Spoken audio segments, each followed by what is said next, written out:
सकाळी उठल्या उठल्या आपल्याला सर्वात आधी हवा असतो तो म्हणजे चहा. सध्या थंडीमुळे सर्दी, खोकला, व्हायरल इन्फेक्शन असे बरेच त्रास सर्वांना होत आहेत. त्यासाठी आमच्याकडे खास गुळाचा चहा बनवला जातो. हा चहा सहसा दूध न घालताच पिला जातो. पण आज मी तुम्हाला दूध घालून गुळाचा चहा बनवून दाखवणार आहे. आणि महत्त्वाचं म्हणजे दूध अजिबात फाटणार नाही. चला तर मग चहासाठी लागणारे सामान गोळा करूया. हे बघा, मी आल्याचे कोंब मातीखाली पुरून ठेवले होते. त्यातून किती छान ताजं आलं आलेलं आहे. आता मी याच आल्याचा चहा बनवणार आहे. आपण जे बाजारातून आलं आणतो ना, त्याला बारीक बारीक कोंब येतात. ते असे मातीत पुरून ठेवले आणि थोडी देखभाल केली की हे असं आलं मिळतं. आता यासोबतच मी थोडी चहाची पात घेणार आहे. हे आहे गवती चहाचं झाड. किती छान दिसतं ना.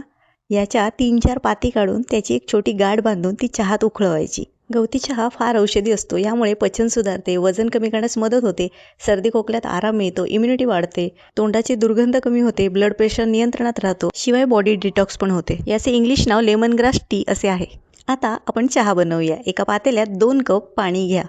त्यात 2 चमचे चहा पावडर घाला आणि चांगली उकळी काढा. तोपर्यंत 2 वेलच्या ठेचून घ्या. सोबतच थोडं आलंही ठेचून घ्या. आले हे सर्दी खोकल्यावरचे एकदम प्रभावी औषध आहे आणि वेलचीमुळे एक छान सुगंध येतो. आता चहा थोडीशी उकळली की त्यात घाला चहाची पात. ही अशी जुडी करून टाकायची आणि त्याच सोबत घाला ठेचलेलं आलं.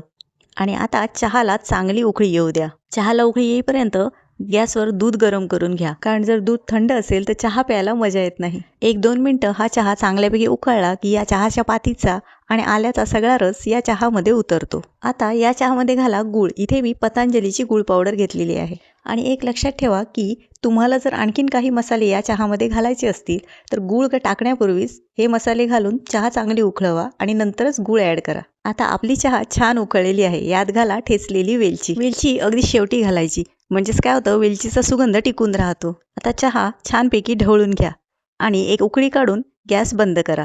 आणि दूधही छान गरम झालेले आहे. आता चहा कपात होता. थंडीच्या दिवसात रोज असाच चहा आमच्याकडे केला जातो. फक्त यात दूध घातले जात नाही. पण आज मी खास दूध घालून दाखवते. कारण बरेच लोक म्हणतात की गुळाचा चहा दूध घातल्यावर फुटतो. तर बघा, गरम दूध घालूनही चहा अजिबात फुटलेला नाही आहे. म्हणजेच गुळाचा चहा दूध घालूनही अगदी छान होतो. माझी ही चहाची रेसिपी नक्की ट्राय करा आणि कमेंट बॉक्समध्ये मला कळवा की चहा कसा झालाय. रेसिपी आवडली असेल तर लाईक करा, शेअर करा आणि माझा YouTube चॅनल खमंग मराठीला सबस्क्राईब करा. धन्यवाद.